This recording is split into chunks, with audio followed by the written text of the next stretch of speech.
Capítulo 10. Mac teria preferido começar a caminhada para Edimburgo de imediato, mas sabia que seria tolice. Mesmo que não tivesse trabalhado um turno completo, estava exausto, e a explosão o deixara ligeiramente estonteado. Precisava de tempo para pensar no que os Jameson poderiam fazer e como poderia sobrepujá-los. Foi para casa, tirou a roupa molhada, acendeu o fogo e meteu-se na cama. Seu mergulho no tanque de água da drenagem o deixara mais sujo que o habitual, pois a água de lá era grossa, de pó de carvão. Mas os cobertores de sua cama eram tão pretos que um pouco ou mais não faria diferença. Como a maioria dos homens, ele se banhava uma vez por semana, nas noites de sábado. Os outros mineiros tinham voltado ao trabalho após a explosão. Esther permanecera na mina com Annie para pegar o carvão que Mac tinha escavado e levá-lo para a superfície. Não ia deixar que um trabalho tão duro fosse desperdiçado. Enquanto caía no sono, ele se perguntou por que os homens se cansavam mais rapidamente do que as mulheres. Os escavadores, todos homens, trabalhavam 10 horas, da meia-noite às 10 da manhã. Os carregadores, cuja maioria absoluta era de mulheres, trabalhavam de 2 da manhã às 5 da tarde, 15 horas. O trabalho das mulheres era mais árduo, subindo aquela escada vezes sem conta, com os imensos cestos de carvão nas costas, e, no entanto, elas continuavam trabalhando muito tempo depois que seus homens tinham voltado para casa cambaleando de cansaço e se atirado na cama. Às vezes, as mulheres tornavam-se escavadoras, mas era raro. A maioria delas não era capaz de acionar a picareta ou o martelo com bastante força, e levavam muito tempo para arrancar o carvão da superfície do veio. Os homens sempre tiravam uma soneca quando chegavam em casa. Iam se levantar após 1 hora ou mais. A maioria preparava a comida para suas mulheres e filhos. Alguns passavam a tarde bebendo na Sra. Weigel. Todos tinham muita pena das mulheres destes, pois era muito difícil para uma mulher chegar em casa após 15 horas carregando carvão, não encontrar o fogo aceso nem comida, e ainda por cima ver que o marido estava bêbado. A vida era dura para os mineiros, mas era mais dura ainda para as suas mulheres. Quando Mac acordou, soube que aquele era um dia importante, mas não conseguiu se lembrar por quê. Depois o motivo lhe voltou, ia deixar o vale. Não ia conseguir ir longe se parecesse um mineiro fugido, de modo que a primeira coisa a fazer era se lavar. Aumentou o fogo e depois fez diversas viagens ao regato com o barril de água.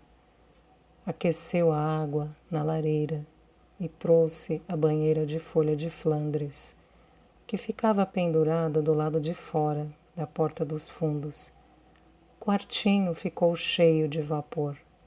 Encheu a banheira e depois entrou nela com um pedaço de sabão e uma escova dura com a qual se esfregou. Começou a se sentir bem.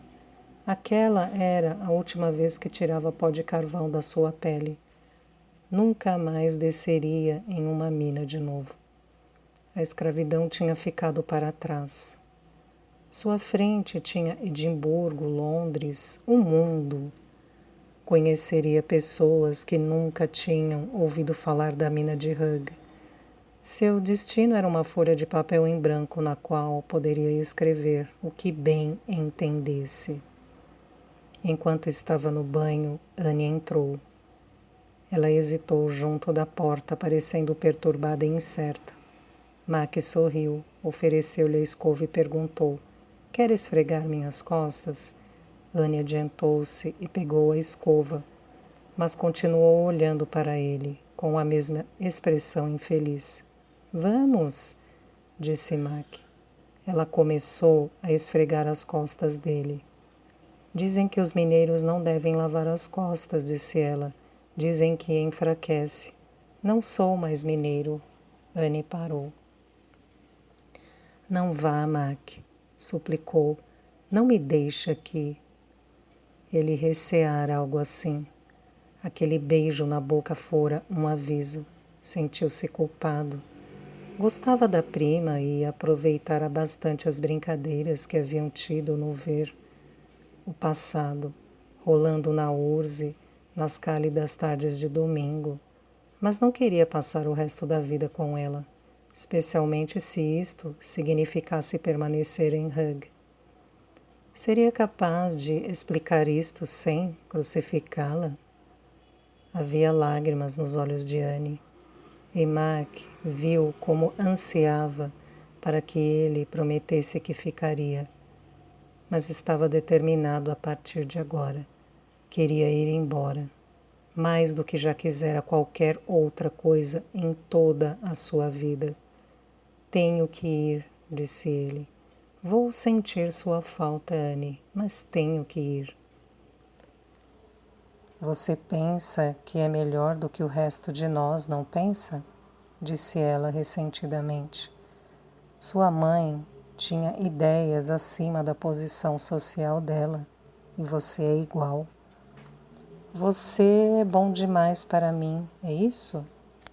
Vai para Londres para se casar com uma dama fina, suponho. A mãe dele certamente tinha ideias acima da sua posição social, mas ele não estava indo para Londres a fim de se casar com uma dama. Era melhor que o resto dos mineiros? Considerava-se bom demais para Anne? Havia um ar de verdade no que ela dissera, e ele se sentiu envergonhado. Nós todos somos bons demais para a escravidão, disse. Ela se ajoelhou ao lado da tina e pôs a mão sobre o joelho dele, acima da água. Você não me ama, Mac? Para sua vergonha, ele começou a se sentir excitado. Teve vontade de abraçá-la e fazer com que ela se sentisse bem de novo, mas endureceu o coração. Você é uma pessoa que eu quero muito, Anne, mas nunca disse eu a amo. Assim também como você mesma. Anne escorregou a mão por debaixo da água e entre as pernas de Mac. Sorriu ao ver como ele estava. Ele perguntou: onde está Esther? Brincando com o bebê de Jane. Ficará fora por algum tempo. Anne pedira-lhe para ficar afastada. Deduziu Mac. De outro modo, Esther teria corrido para casa a fim de conversar com ele sobre seus planos. Fique e case comigo, disse Anne, acariciando-o. A sensação foi intensa. Ao se lembrar disto, ficou mais inflamado ainda.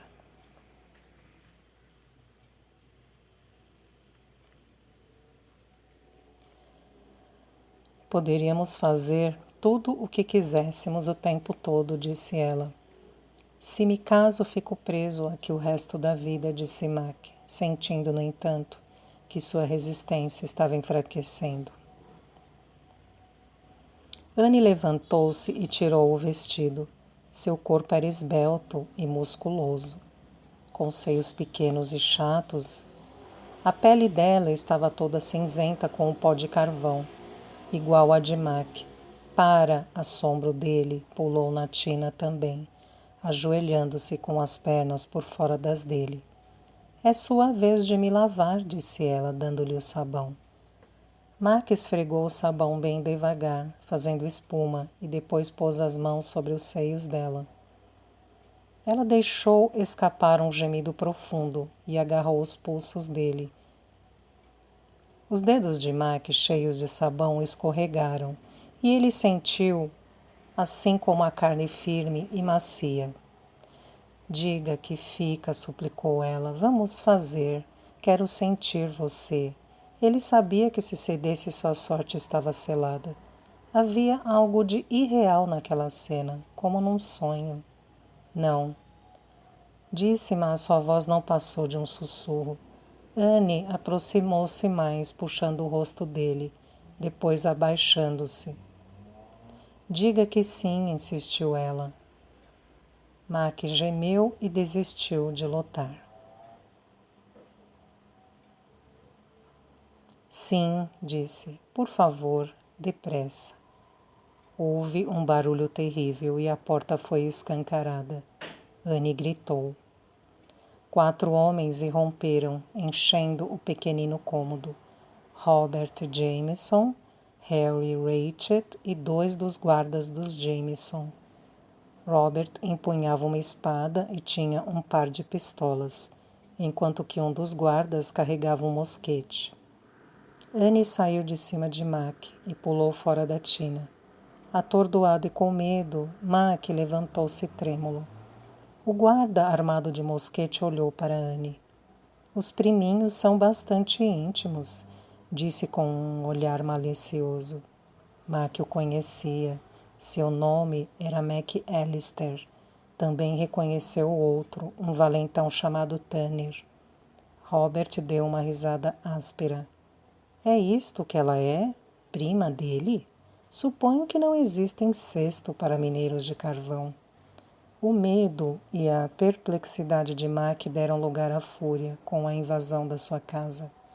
Conteve a raiva e lutou para permanecer controlado. Encontrava-se em grave perigo e havia uma chance de que Anne sofresse também. Tinha que conservar a cabeça fria e não ceder ao ultraje, encarou Robert. Sou um homem livre e não infringi nenhuma lei, disse. O que vocês estão fazendo em minha casa? McAllister ainda estava olhando fixamente para o corpo de Anne, molhado e desprendendo vapor. Que bela visão, disse ele com a voz grossa. Mac virou-se para McAllister e, falando baixo e controladamente, disse: se encostar nela, arranco sua cabeça do pescoço com as mãos. McAllister avaliou os ombros nus de Mac e concluiu que ele seria capaz de cumprir a ameaça. Ficou branco e deu um passo atrás, muito embora estivesse armado. Mas Tanner era maior e mais afoito, e esticou a mão e pegou o seio molhado de Anne. Mac agiu sem pensar. Um segundo depois estava fora da tina, agarrando Tanner pelo pulso. Antes que alguém pudesse se mover, ele tinha enfiado a mão de Tanner no fogo. Tanner gritou e se contorceu, mas não pôde escapar do domínio de Mac. Largue-me, gritou. Por favor, por favor. Mac manteve a mão do homem nos carvões ardentes e gritou: corra, Anne. Anne agarrou o vestido e saiu voando pela porta de trás. A coronha de um mosquete chocou-se contra a parte de trás da cabeça de Mac. O golpe o enfureceu, e com Anne de fora ele tornou-se imprudente.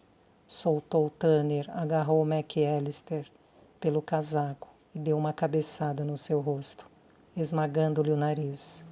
Jorrou sangue e McAllister urrou de dor.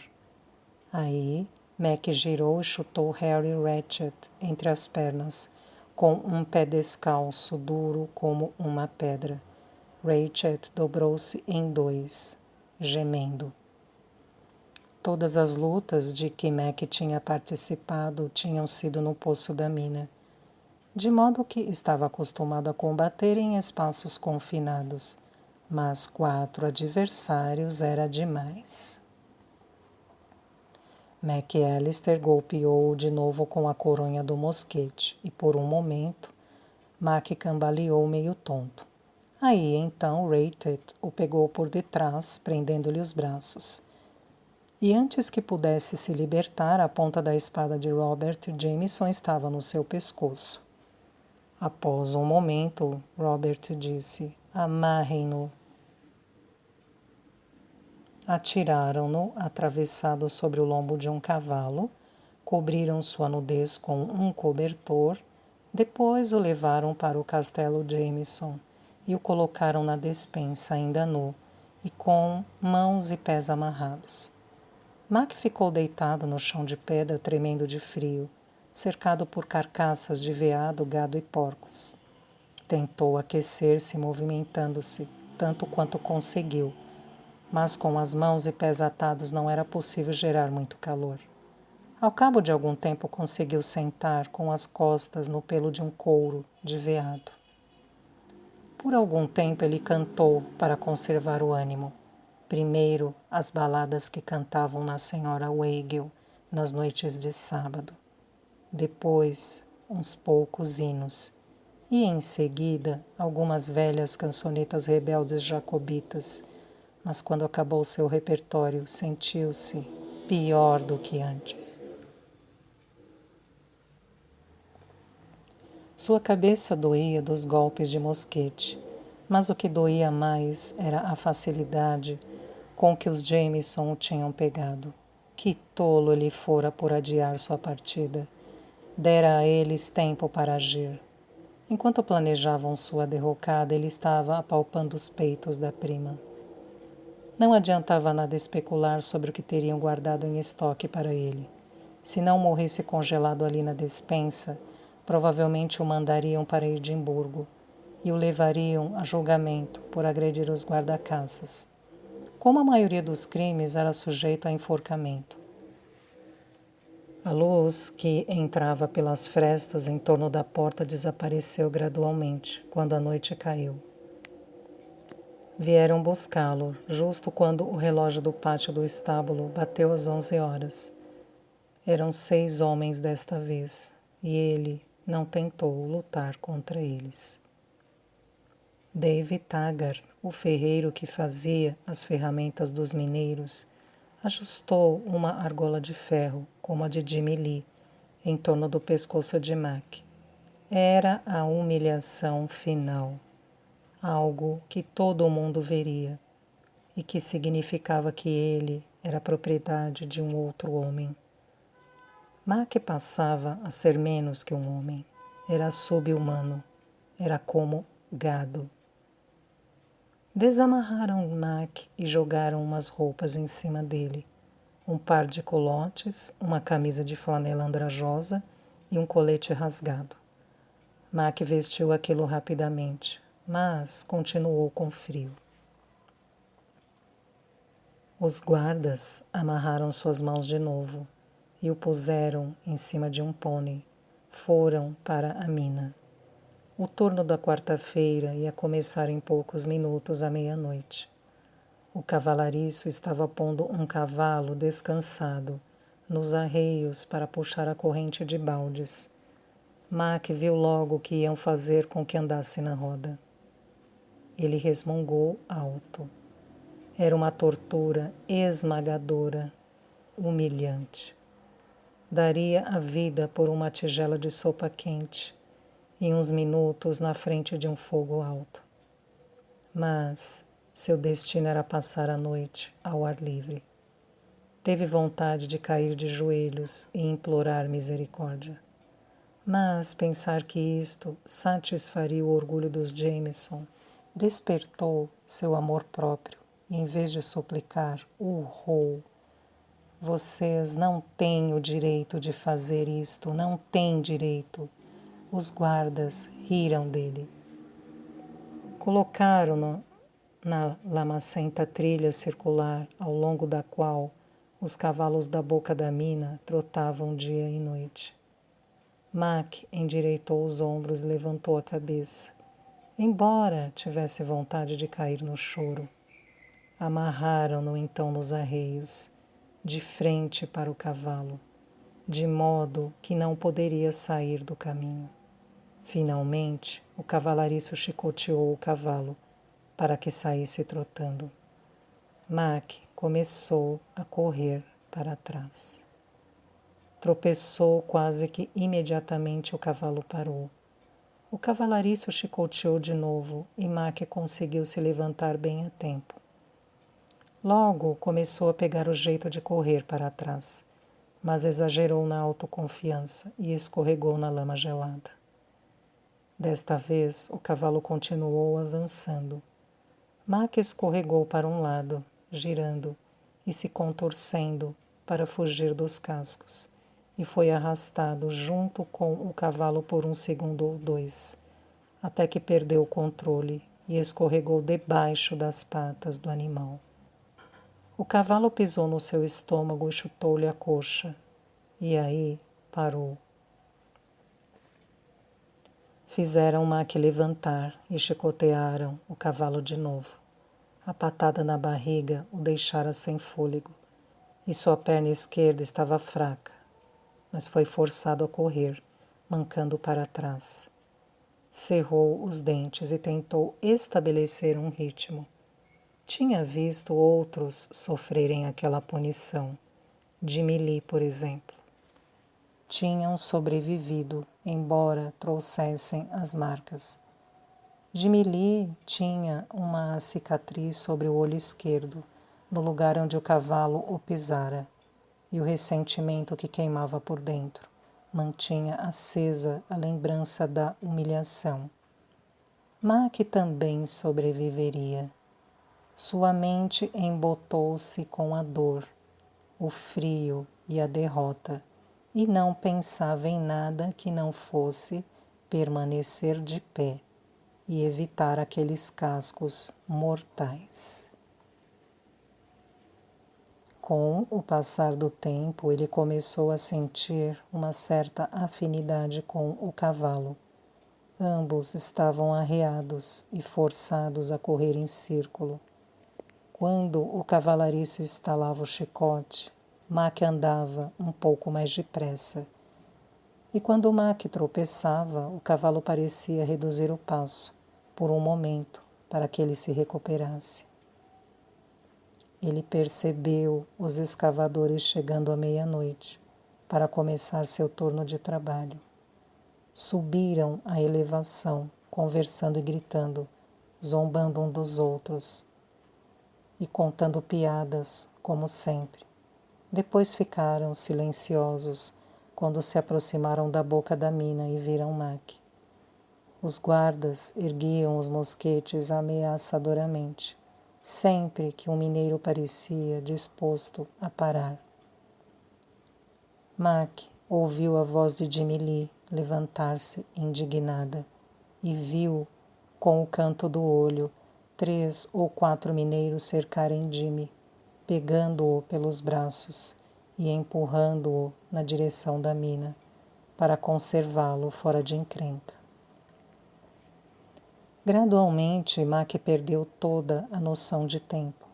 As carregadoras chegaram, mulheres e crianças tagarelando durante a subida da montanha e ficando em silêncio, tal como acontecera com os homens, ao passarem por Mac. Ouviu a voz de Anne gritando: "Oh, meu Deus do céu, eles fizeram Mac andar na roda." Ela foi mantida afastada pelos homens de Jameson, mas exclamou: "Esther está procurando você, vou buscá-la."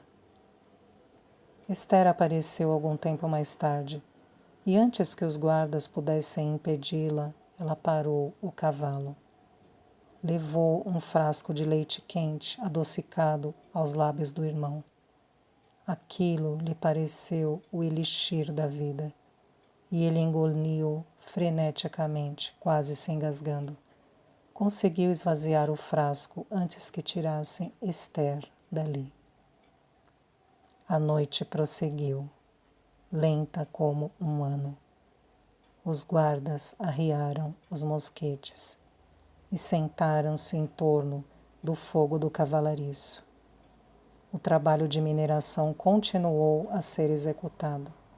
As carregadoras subiam do poço da mina, esvaziavam os cestos no monte e desciam de novo na sua ronda interminável. Quando o cavalariço trocava o cavalo, Mac tinha uns minutos de descanso. mas o cavalo novo trotava mais depressa. Houve um momento em que ele percebeu que o dia raiava outra vez. Agora só podia faltar 1 hora, mais ou menos, para os escavadores pararem de trabalhar. Mas 1 hora era uma eternidade. Um pônei subiu a colina. Com o canto do olho, Mac viu o cavaleiro saltar e ficar parado, olhando fixamente para ele. Imediatamente Mac reconheceu Lizzie Halen, com o mesmo casaco de pele que usara para ir à igreja. Será que viera para zombar dele? Sentiu-se humilhado e desejou que ela fosse embora. Mas quando olhou de novo para o seu rosto de criança, não viu zombaria. O que havia nele era compaixão, raiva e algo mais que não conseguia interpretar. Outro cavalo subiu a montanha e Robert saltou. Falou com Lizzie em tom baixo, mas colérico. A resposta dela foi claramente audível. Isto é bárbaro. No seu sofrimento, Mac sentiu-se profundamente grato. Sua indignação o confortou. Era um consolo saber que havia uma pessoa no meio da pequena nobreza que achava que seres humanos não deviam ser tratados daquele modo. Robert replicou qualquer coisa indignamente, mas Mac não conseguiu distinguir suas palavras. Enquanto eles discutiam, os homens começaram a sair da mina. Não voltaram, contudo, para suas casas. Ficaram parados em torno do mecanismo de levantar baldes, puxado pelo cavalo, observando em silêncio. As mulheres também começaram a se reunir. Quando esvaziavam os cestos, não retornavam à mina, incorporando-se à multidão silenciosa. Robert mandou que detivessem o cavalo que tracionava o mecanismo dos baldes. Mac finalmente parou de correr. Tentou ficar de pé, orgulhosamente. Suas pernas não conseguiram sustentá-lo e caiu de joelhos. O cavalariço foi desamarrá-lo, mas Robert o deteve com um gesto. Robert falou alto o suficiente para que todos ouvissem. Bem, Makesh, você disse ontem que faltava um dia para configurar a sua servidão, pois agora trabalhou o dia extra que faltava. Mesmo pelas suas tolas regras, você agora é propriedade de meu pai. Em seguida ele virou-se para se dirigir à multidão. Mas antes que pudesse falar de novo, Jimmy Lee começou a cantar. Jimmy tinha uma cristalina voz de tenor, e as notas do hino, tão conhecido, ressoaram no vale. Vejam um homem em angústia, curvado, marcado pela perda e pela dor. O distante morro pedregoso ele galga, carregando uma cruz. Robert ficou vermelho e gritou: "Cale-se!" Jimmy ignorou-o e começou a segunda estrofe. Os outros juntaram-se a ele, alguns cantando as harmonias, e uma centena de vozes deram vida à melodia. Ele está agora cheio de dor. Nos olhos dos homens, quando virmos o brilhante amanhã, ele se levantará de novo. Robert virou de costas impotente. Furioso, saiu batendo os pés na lama em direção ao seu cavalo e deixou Lizzie sozinha. Um pequeno vulto desafiador.